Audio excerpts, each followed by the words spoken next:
Artemis is the sister of Apollo, and also we consider the goddess of the moon. And so that was the name chosen for this next giant leap for NASA and human spaceflight and all our partners. Artemis consists of many different, programs. We used to have the space shuttle, we had the International Space Station, they had their own programs. Well, Artemis is the Orion program, which is the capsule that will carry 4 astronauts from Earth to the moon, around the moon, but not down to the surface. Orion is on top of the SLS rocket. This is the world's largest rocket ever built. I saw it a few weeks ago at the Kennedy Space Center. It's getting assembled for the Artemis 1 mission, which is going to be an uncrewed version of the around the moon spaceflight. And when you see it in the vehicle assembly building at the Kennedy Space Center, that big huge building where we put all the pieces of the rockets all together, you see the big orange tank in the middle that has liquid oxygen on top and liquid hydrogen down below, and 4 RS-25 engines that each put out 500,000 pounds of thrust. And then you have the solid rocket booster, which is the white pencil-looking things on the side, similar to what you saw on the space shuttle, except instead of 4 segments tall, there are 5 segments tall.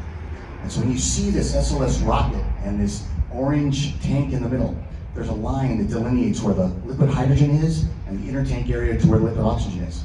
The space shuttle was only as tall as that line in this tank where liquid hydrogen is.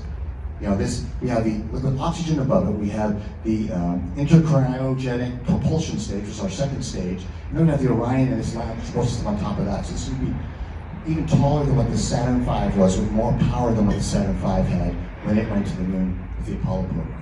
And so it is amazing to see. We're looking to launch the Artemis 1 mission without crew on board to test out the rocket, the system, the heat shield, and many other types of navigation systems, star trackers, and everything else. Right now, we're looking at launching that. The first opportunity is the end of December this year. And hopefully, your prophecy goes well, we can meet that. If not, we may slide into the spring. But it's right here around the corner, within 6 months.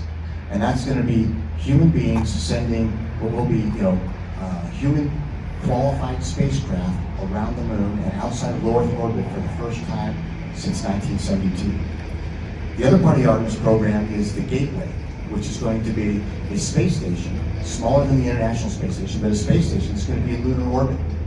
What that's going to allow crews to do is go there on Orion, meet at the Gateway, and then we call it the HLS, the Human Landing System, which is basically another word for the lunar lander, is going to be there, and the crews will have crews get onto the lunar lander and then go to the lunar surface from this orbit around the moon, rather than like Apollo, where they did it from their, what would be the equivalent of the Orion spacecraft in low lunar orbit.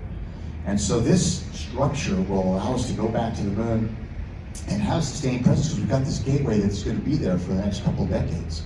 And that allows us to stage and make it so the Orion spacecraft doesn't have to go down to the surface, and that crews can spend months at the gateway, and then that'll enable us to go to the lunar surface for a week at a time, then 2 weeks, 3 weeks, and then ultimately a sustained place where we have a habitat on the lunar surface where humans are living all the time.